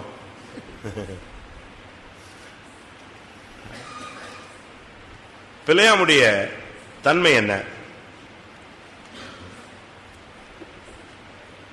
அவன் பேயோரின் மகன். உபாகமம் என்னாகமத்தில் நீங்க பார்க்கலாம். என்னாகமத்தில் 22 கூட அவன் பேயோரின் குமாரன். 22:6 அவன் பேயோரின் குமாரன் என்று சொல்லியிருக்கு. பேயோரின் குமாரன். பேயோருங்கிறது அது அந்நிய தெய்வத்தினுடைய பெயர், அப்படித்தானே? என்னாகமம் 25:5 பார்க்கும் பொழுது பாகால் பேயோர் என்கிற வார்த்தையை நீங்க பார்க்கலாம். அந்நிய தெய்வத்தினுடைய மகன். நாம அப்படி இருக்கக்கூடாது. இன்னும் சொல்ல போனா உபாகமம் 23:4 அங்க அவன் மெசொப்பொத்தாமியா ஊராகிய பெத்தோரில் இருந்த பேயோரின் குமாரன். மெசொப்பொத்தாமியாங்கிறது ஆபிரகாமுடைய பழைய விட்டு வந்த ஊர். அங்க அது பழைய இடம். நீ சபைக்குள்ள வந்துட்ட பிறகு இன்னும் அந்த பழைய ஜீவியத்தை உள்ள வச்சிருக்க கூடாது. அது நமக்குள்ள இருந்தா நம்முடைய ஜீவன் நஷ்டப்பட்டுரும். அப்போஸ்தலர் 7:2 பார்க்கும் பொழுது ஆபிரகாம் காரானூரிலே குடியிருக்கிறதுக்கு முன்னமே மெசொப்பொத்தாமியா நாட்டிலே இருக்கும் பொழுது, இது பழைய ஊரு. நீ சபைக்குள்ள வந்துட்ட பிறகு பழைய ஊரு சுபாவெல்லாம் இருக்கக்கூடாது. அந்த பழைய மனுஷனுடைய தன்மைகள் இருக்கக்கூடாது. அது உனக்குள்ள நமக்குள்ள வரவே கூடாது. நீ பேயோரின் குமாரன் என்று அழைக்கப்படக்கூடாது. நீ இதுக்குள்ள வந்துட்ட பிறகு அந்நிய தெய்வத்தினுடைய பிள்ளை அல்ல, நீ தேவனுடைய பிள்ளை. அது பேயோர், பாகால் பேயோருங்கிறதெல்லாம் அந்நிய தெய்வத்தினுடைய பெயர். நீ அந்நிய வல்லமையுடைய பிள்ளைகளா இருக்கக்கூடாது. நீ கர்த்தருடைய பிள்ளையா இருக்கணும். அப்பதான் நீ கர்த்தருடைய வீட்டில் என்ன செய்ய முடியும்? நிலைத்திருக்க முடியும். அடுத்ததாக பணத்துல அவன் ஏமாந்துட்டான். அந்த பணம் தான் அவனை பிடிச்சு கொஞ்சம் இழுத்துருச்சு. கேயாசியை நீங்க பைபிள்ல படிச்சு பாத்தீங்கன்னா, எலியா வல்லமை உள்ளவன், எலிசா ரெட்டிப்பான வல்லமை உள்ளவன். அப்ப கேயாசியை அடுத்து வர்றவே அவனை பார்த்து அவனுடைய ஆண்டவன் ரெட்டிப்பான வல்லமையை வாங்கிட்டு வந்திருக்கிறான்னா இவன் எதை கேட்கணும்? எனக்கு வல்லமை 3 மடங்கு என்ன செய்யணும் வேணும்னு கேட்டிருக்கணும். ஆனா கேயாசி எங்க போயாச்சே? என்ன இந்த எலிசா கொஞ்சம் கூட ஒருத்த காணிக்க கொடுக்கறான், வேண்டான்னு சொல்லிட்டு அனுப்பி விடுறான். இந்த ஆளு என்ன விசுவாசி, என்ன ஊழியக்காரன், அப்படிதான் நம்ம சொல்லுவோம். நீங்க என்ன சொல்லுவீங்க? சரி காணிக்க வாங்கி வைங்கன்னு சொல்லுவோம். சிபிஎம்ல இப்பதான் ரொம்ப சிபிஎம் லீனியன்ட்டா மாறிடுச்சு. முந்திலாம் காணிக்க வாங்கக்கூடாது தான். ஒருத்தனை ஒரு தவறு செஞ்சுட்டான்னா இப்ப நம்ம 3 மாசம் நம்மளே சொல்லி கொடுத்துறோம். 3 மாசம் கழிச்சு வாங்க, அதுக்கப்புறம் ராபோஜன் எடுத்துக்கலாம், இல்ல 6 மாசம் கழிச்சு ராபோஜன் எடுத்துக்கோங்க அப்படின்னு ரொம்ப சிம்பிளா சொல்றோம். பழைய சிபிஎம் படி தெரியுமா? 6 ராபோஜன் எடுக்கக்கூடாது. என்னாச்சு? அப்போ 3 வருஷம் ஆயிடும் ராபோஜன் எடுக்குது.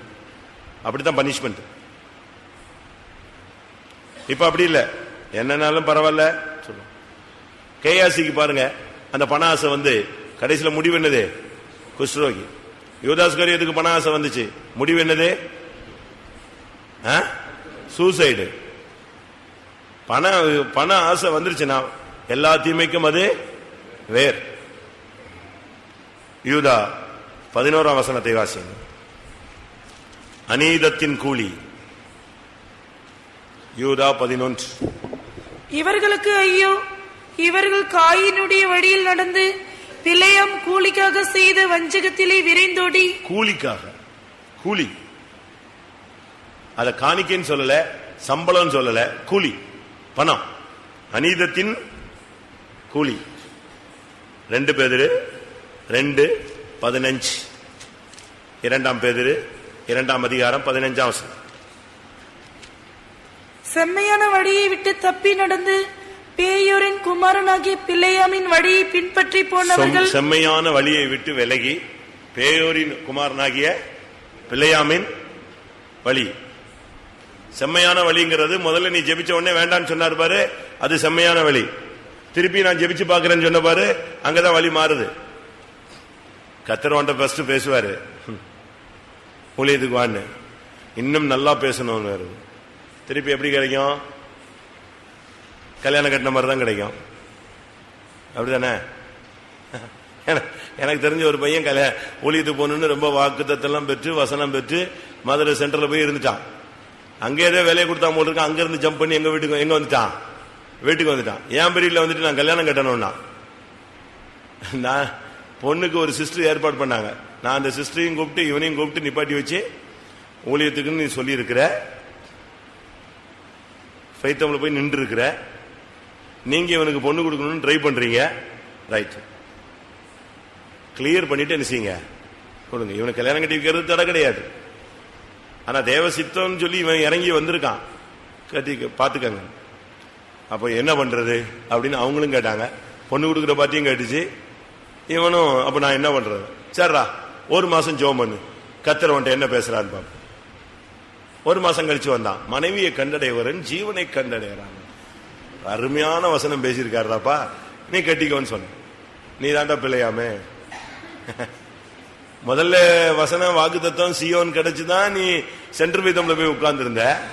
இப்ப 2வது நீ ஜெபம் பண்ண பிள்ளையாமுக்கு தம்பி இல்ல. நீ இப்ப ஜெபிக்கும் போது எந்த வசனம் தான் வரும் சொல்லுங்க. நான் கல்யாணம் கட்டி வச்சுட்டேன், வச்சுக்கோ. உனக்கு நீ இப்படிப்பட்ட கேஸ் இனிமே இங்க வந்த பிறகு நீ என்னென்ன புது புது வசனம் எல்லாம் சொல்லுவே தெரியாதுல்ல. அதனால நீ போயிடுன்ட்ட, கல்யாணம் கட்டி வச்சாச்சு. நானே தான் போனேன், கல்யாணம் முடிஞ்சிச்சு. எதுக்கு இதை சொல்றேன்னா, நீ தேவசித்தத்தை விளங்கிக்கிட்டு மறுபடியும் உட்கார்ந்துட்டு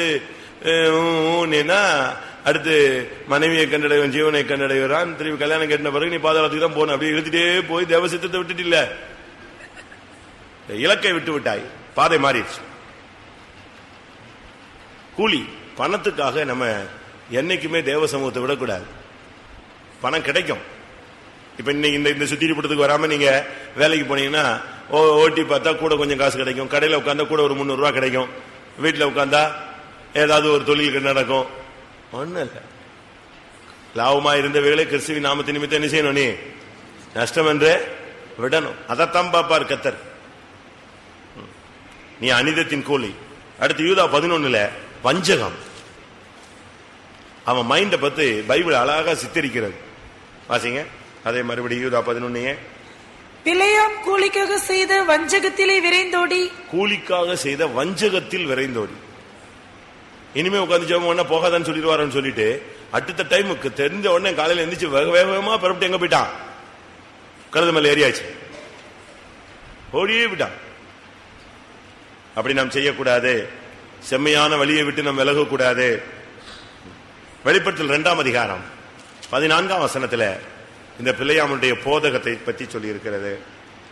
ஆகிலும் சில காரியங்களை குறித்து உன் பேரில் எனக்கு குறையுண்டு. விக்கிரங்களுக்கு படைத்தவைகளை புசிப்பதற்கும் பேசிதனம் பண்ணுவதற்கும் ஏதுவான இடரலை இஸ்ரவேல் புத்திரர் முன்பாக போடும்படி பாலாக் என்பவனுக்கு போதனை செய்த பிலேயாமுடைய போதகத்தை கை கொள்ளுகிறவர்கள் உன்னிடத்திலும் உண்டு. சபைக்குள்ள பிலேயாமுடைய போதகத்துக்கு கை கொள்ளுகிறவர்கள் உண்டு. சபைக்குள்ள இருக்கிறவங்க பிலேயாமுடைய போதகத்துக்கு இடம் கொடுக்கூடாது. கிறிஸ்துவின் போதகத்துக்கு தான் என்ன செய்யணும், அப்போஸ்தல போதகத்துக்கு தான் இடம் கொடுக்கணும். சபைக்குள்ள இருந்துகிட்டே பணம், சபைக்குள்ள இருந்துகிட்டே ஏமாற்று, சபைக்குள்ள இருந்துகிட்டே வஞ்சகம், சபைக்குள்ள இருந்துகிட்டே ஜனங்களை பட்சிக்கிறது, சபைக்குள்ள இருந்துகிட்டே அந்நிய தெய்வத்தை பின்பற்றுகிறது, சபைக்குள்ள இருந்துகிட்டே காசுக்காக அலைகிறது, இதெல்லாம் நீங்க செய்யவே கூடாது. சபைக்குள்ள வந்துட்ட பிறகு எல்லாவற்றையும் நீ வெறுக்கணும், விட்டு விடணும், சகிக்கணும், சுமக்கணும். நீ அன்புள்ளவனாய் மாறணும்.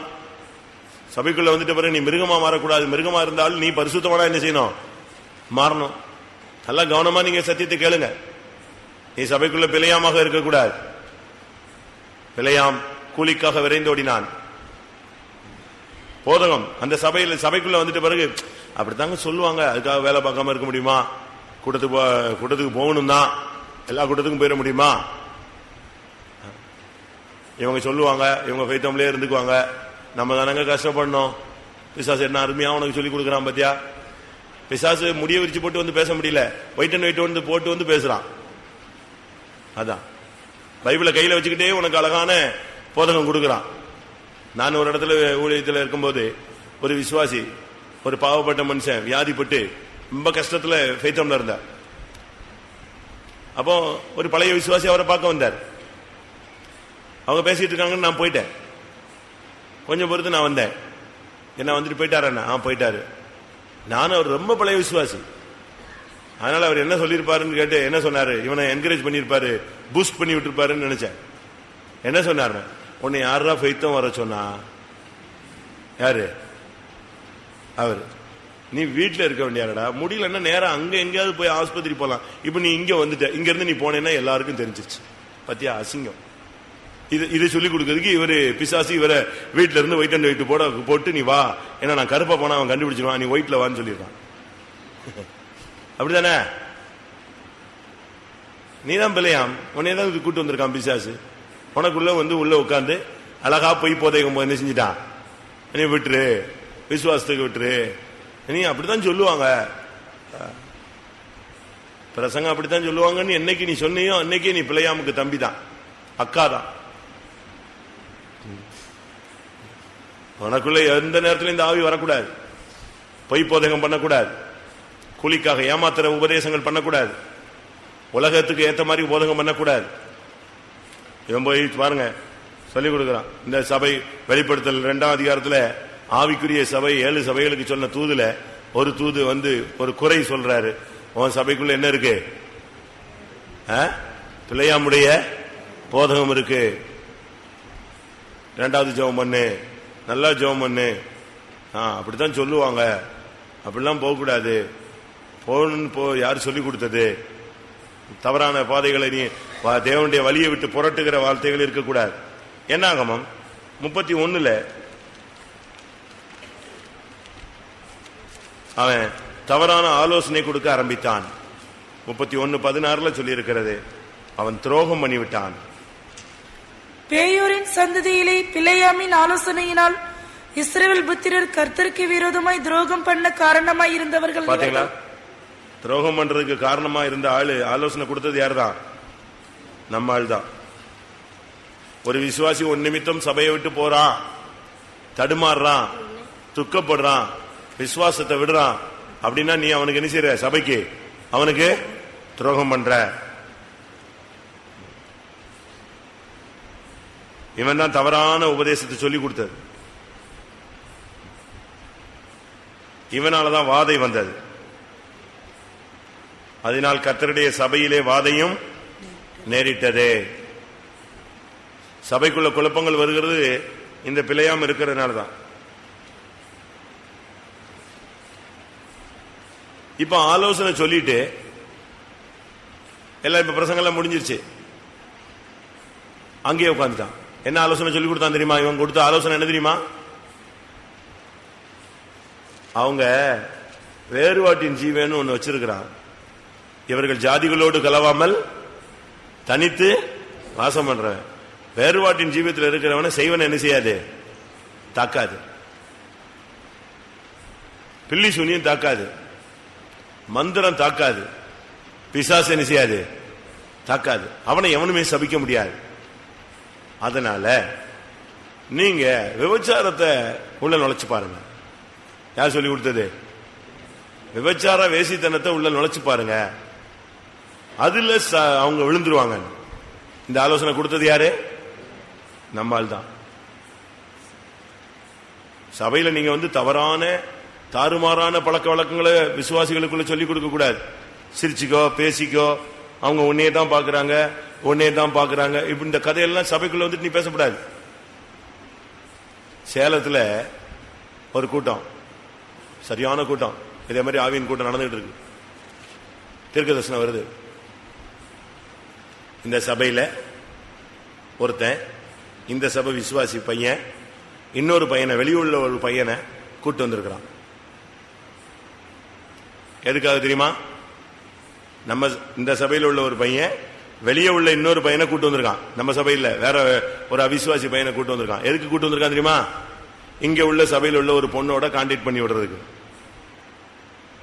எப்படி இருக்கும்? தீர்க்க தரிசனம் வருது, வெள்ளுன்னு வெளுக்கிறார் ஆவியானவர். அவர் சாம், நீங்க கேள்விப்பட்டிருப்பீங்க, இப்ப இல்ல, அது வண்டி ரொம்ப ஹை ஸ்பீட் வண்டி. அது அவர் சொல்றாரு, வெளியே உள்ள ஒரு பையனை இங்க உள்ள பொண்ணோட பழக்கப்படுவதற்காக கூட்டு வந்திருக்கிற எலும்புடா நீ.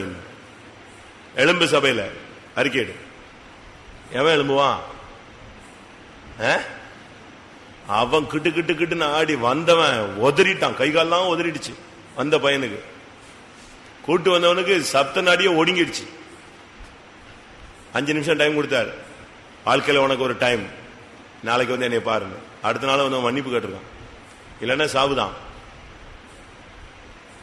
இப்படிலாம் சபையில நீங்க அதுக்கு இதுக்கெல்லாம் கூட்டு வரக்கூடாது. தவறான மோட்டிவ்ல நீங்க சர்ச்சில் எவனையுமே என்ன செய்யக்கூடாது? கூட்டு வரக்கூடாது. தெய்வீகத்தில் நீங்க கூட்டுவாங்க, ரட்சிப்புக்கு கொண்டு வாங்க, பரலோகத்துக்கு என்ன செய்ய கூட்டுவா. நீ பிள்ளையாம இருந்தா இப்படித்தான் ராங் லைனுக்கு சொல்லி கொடுப்ப. உன்னை தான் பாக்குறாங்க, உன்னை தான் பேசுறாங்க, அந்த அண்ணன் நல்லா இருக்காங்க, இந்த அண்ணன் நல்லா இருக்காங்க, அந்த அக்கா நல்லா இருக்கா, எல்லாரும் நல்லா தான் இருக்கான், நீ ஒருத்தர் தான் சரியில்லை. பிசாசு உனக்குள்ள ஏறி உட்கார்ந்துருக்கு. சபையை நீ தீட்டுப்படுத்தக்கூடாது, தொலைச்சிருவார் கர்த்தர். அவர் பட்சிக்கிற அக்னியா மாறினா நீ என்ன செய்ய மாட்ட, நீயோ உன் குடும்பமோ நிக்காது, அழிஞ்சிடும். சர்ச்சை நீ ராங் லைன்ல யூஸ் பண்ணக்கூடாது.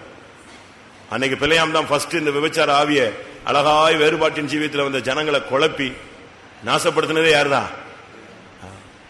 அதனாலதான் இவனை சொல்லியிருக்கு, தீர்க்கதரிசிங்கிற பேரு போய் குறி சொல்றவன் தான் அவன் சாகும் போது பேரு, அவனுக்கு பேரு குறி சொல்றவன். வேணுமா இப்படிப்பட்ட ஒரு பேர் உனக்கு வேணுமா? யோசுவா 13:22. இஸ்ரவேல் புத்திரர் வெட்டின மற்றவர்களோடு கூட பேயோரின் குமாரனாகி பாலாம் என்னும் குறி சொல்லுகிறவனையும் பட்டயத்தினால் வெட்டி போட்டார்கள். நல்ல விசுவாசிங்கிற பேர் போய் பின்மாற்றக்காரன் பேரோட சாவ போறியா? அப்படியா சாவ போற? ஓட்டத்தை முடிக்கும் போது உன் முடிவு சம்பூர்ணமா இருக்க வேண்டும். தவறான ஆலோசனைகள் எல்லாம் கொடுக்காதீங்க. ஆனா ஆசை என்ன சொல்றாரு, என் முடிவு நீதிமான் முடிவு போல என்ன செய்யணும், இருக்கணும். நல்ல ஆசைதான். என்னாகம 23:10. யாக்கோபின் தூணை எண்ணத்தக்கவன் யார்? இஸ்ரவேலின் கார்பங்கை எண்ணுகிறவன் யார்? நீதிமான் மரிப்பது போல் நான் மரிப்பேனாக, என் முடிவு அவன் முடிவு போல இருப்பதாக என்றான். நீதிமான் சாகிறது போல மரிக்கணுமா? ஒரு பெரிய பாஸ்டர் மரிக்கிறது போல மரிக்கணும். 30 பேர் சாட்சி சொல்லணும். ரொம்ப கிராண்டா எல்லா சென்டர் பாஸ்டர் உன்னை அடக்கம் பண்ணணும்னு ஆசைப்படுறியா? நல்ல ஆசை. ஆனா பிள்ளையாம மரிச்சுன்னா உனக்கு அப்படி யாரும் வரமாட்டாங்க, எங்கேயோதான் சாவ. நான் சொல்றது தப்பா சொல்றனோ? என்னாகமம் 31:8. அவன் ஓட்டம் எப்படி முடிஞ்சதுன்னு பாரு. அவர்களை கொன்று போட்டதுமன்றி மீதியானியரின் 5 ராஜாக்களாகிய ஏவி, ரேகேம், சூர், ஊர், ரேபா என்பவர்களையும் கொன்று போட்டார்கள். பேயோரின் குமாரனாகி பிள்ளையாமையும் பட்டயத்தினாலே கொன்று போட்டார்கள். யாரு கூட சேர்ந்து சாவரா பாத்தீங்களா? மீதியானியருடைய 5 ராஜாக்களோடு யாரு சேர்ந்து சாவரா? ஒரு காலத்தில் தீர்க்கதரிசியாக இருந்து கண்களை மூடினால் கர்த்தரை சந்தித்த ஒரு மனிதன், அருமையான தேவனுடைய வார்த்தையை கேட்டு ஜனங்களுக்கு சொல்லிக் கொண்டு வந்த மனிதன், சபித்தால் சாபம், ஆசீர்வதித்தால் ஆசீர்வாதம், அப்படிப்பட்ட ஒரு வாழ்க்கை வாழ்ந்த மனிதன். முடிவு எங்க போய் நின்றுடுச்சு? ஆசை இருந்துச்சு. நானும் என் வீட்டாருமோ என்றால் கர்த்தரையே சேவிப்போம், நல்லது. நானும் என் வீட்டாரும் வருகையில போகணும், நல்ல வாஞ்சை. ஆனா வாழ்க்கை பிழையாமாக இருந்தால் நடக்காது, தோற்று போவாய். உன்னுடைய முடிவு நஷ்டமாக மாறிவிடும். நம்ம எத்தனை பேர் சபைக்குள்ள பிழையமாக இருக்கிறோம்? கொஞ்ச நேரம் டைம் தர்றேன், ஒரு 5 நிமிஷம் கண்களை மூடி முழங்கால் போட்டு, கர்த்தாவே, ஒரு காலத்தில் நான் ஜெபித்தா எனக்கு பதில் கொடுத்தீர் சுவாமி. நல்ல பதில் கிடைத்தது. தெளிவான தரிசனங்கள், தெளிவான வெளிப்படுத்தல், தெளிவான நடத்துதல். நீர் என்னோடு இருந்தீர், நான் உம்மோடு இருந்தேன். என்னுடைய பலிகளை அங்கீகரித்தீர். புறஜாதிகள் மத்தியிலே என்னை கனம் பண்ணினீர், சபைகளிலே என்னை கனம் பண்ணினீர். இப்பொழுதோ பிள்ளையாமின் ஆவி எனக்குள் புகுந்ததை நான் உணர்கிறேன். பட்சிக்கிற சுவாமம் எனக்குள் வந்து விட்டது. எல்லாரும் கண்களை மூடி முழங்கால் படிடுவோம். முதல் கூட்டத்திலேயே நம்ம ஃபர்ஸ்ட் கூட்டத்திலேயே சரியான ஒரு சுத்திகரிப்புக்குள்ள வந்துடணும். நீ கரெக்டா கிளியர் ஆயிட்டேன்னா ஃபர்ஸ்ட் கூட்டத்திலேயே கர்த்தர் உன்னை நோக்கி வந்துருவார். இருதய நொறுங்குண்டவர்களுக்கு தேவன் சமீபமாக இருக்கிறார். பட்சிக்கிற சுவாபம் எனக்கு வேண்டாம் ஆண்டவரே, பணத்துக்கு பின்னால் போகிற சுவாபம் எனக்கு வேண்டாம் ஆண்டவரே, வஞ்சிக்கிற சுவாபம் எனக்கு வேண்டாங்க தாவே, அந்நிய தெய்வத்தினுடைய சுவாபம் எனக்கு வேண்டாங்க தா. நான் உம்முடைய பிள்ளை, அந்நியனுடைய பிள்ளை அல்ல. நான் சுதந்திரவாளி. நான் இஸ்மவேல் அல்ல, நான் ஈசாக்கா இருக்க வாஞ்சிக்கிறேன். தவறான போதகங்கள் எனக்குள்ள வேண்டாம். அப்போஸ்தல உபதேசம் எனக்கு போதும். வேற எந்த போதகத்துக்கு நான் பிள்ளையாமுடைய போதகத்துக்கு இடம் கொடுக்க கூடாது. செம்மையான வழியை நான் விட்டுவிடக்கூடாது, தவறான ஆலோசனைகள் கொடுக்க கூடாது, மற்றவர்களை தவறி போக விடக்கூடாது, பாடுபடுகிறவர்களை துன்புறுத்தக்கூடாது. ஒரு 5 மினிட்ஸ் தான், 5 நிமிஷம் நீங்க பிள்ளையாமுறை வாழ்க்கையோடு உங்களுடைய வாழ்க்கையை ஒப்பிட்டு பார்த்து அதுல ஏதாவது நாம் சரி செய்ய வேண்டியது இருந்தால், குறைகள் இருந்தால் ஒத்துக்கொண்டு அறிக்கையிட்டு கர்த்தருடைய சமூகத்தில் நாம் நெருங்கி வருவோம். ஆமென். பிள்ளையாமை இந்த கூட்டத்தில் நீங்கள் அடக்கம் பண்ண வேண்டும். பிள்ளையாமை நீங்கள் அழிக்க வேண்டும். பிள்ளையாமை உங்களுடைய வாழ்க்கையை விட்டு நீங்கள் கலர்ச்சி போட வேண்டும். இந்த கூட்டத்தோடு பிள்ளையாமுடைய ஆவி நாசரேத்து சபையை விட்டு அழிந்து போக வேண்டும். எல்லாரும் தேவனை நோக்கி கூப்பிடுவோம். உங்களை நீங்களே சரிப்படுத்திக் கொள்ளுங்கள். ஆமென். எனக்குள் பிள்ளையாமுடைய ஆவி, பிள்ளையாமுடைய சுபாவங்கள், பிள்ளையாமுடைய தாக்கம் எனக்குள் இருப்பதை, என் ஊழியத்தில் காணப்படுவதை நான் உணர்கிறேன். அது தவறு, அந்த ஆவி எனக்குள் இருக்கக்கூடாது என்று நான் தீர்மானிக்கிறேன் என்று ஒத்துக்கொள்கிறவர்கள், வாஞ்சிக்கிறவர்கள் நீங்கள் எழும்பி அறிக்கையிடலாம். ஒவ்வொரு கூட்டத்திலும் உண்டு அறிக்கை நேரம் உண்டு. அந்தந்த சுத்திரிப்புல அந்தந்த ஆவியை நீங்க அழிச்சிடணும். பலிபீடத்துல வச்சு காலி பண்ணிட்டு தான் நீங்க வீட்டுக்கு போகணும். அல்லேலூயா. பிள்ளையாம இன்னைக்கு நீங்க வந்து பட்சிக்கிற, அவன் பட்சிக்கிற வல்லமை, நீங்கள் இன்னைக்கு அவனை பட்சித்து விட வேண்டும். பிள்ளையாமின் சுபாவத்தை அறிக்கையிடணும். எழும்பி அறிக்கையிடலாம். டைம் இல்ல, நேரத்தை நீங்க பயன்படுத்தி கொண்டால் நல்லது. இல்லைன்னா நம்ம அடுத்த ஸ்டெப் போலாம்.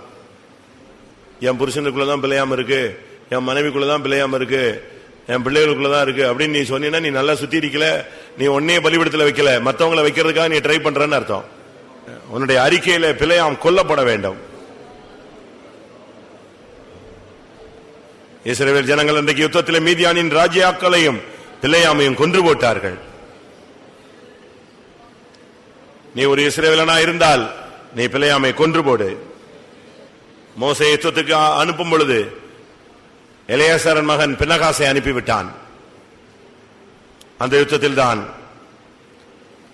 பிள்ளையாம் கொன்று போடப்பட்டது. பினகாஸ் பக்தி வைராக்கியம் பாராட்டின மனிதன். ஆனபடினால் கர்த்தர் அவன் மூலமாகவே பிள்ளையாமை அழித்தார். இன்னைக்கு நீ ஒரு பக்தி வைராக்கியம் உனக்குள்ள இந்த கூட்ட சுத்திரிபுடத்தில் வந்ததுன்னு சொன்னா பிள்ளையாமின் ஆவி இன்னைக்கு அழிக்கப்பட்டு போகும். ஹல்லேலூயா, ஹல்லேலூயா. அவனை எத்தனை பேர் கொல்ல போகிறீர்கள்? எத்தனை பேர் அவனை அழிக்க போகிறீர்கள்? ஆவியினால் சரீரத்தின் செய்கைகளை அழித்தால் பிழைப்பீர்கள். இந்த பிள்ளையாம் உன்னுடைய சரீரத்தில் இருக்கக்கூடாது. இந்த பிள்ளையாம் உன் ஆவிக்குள்ளே இருக்கக்கூடாது. உன் ஆவியிலேயோ ஆத்மாவிலேயோ இவனுடைய போராட்டம் இருந்தால் அது சரீரத்தில் வெளிப்படும். ஆமென். ஷபாலா கத்துராபானியா. ஒரு அபிஷேகத்துக்கு இடம் கொடுப்போம்.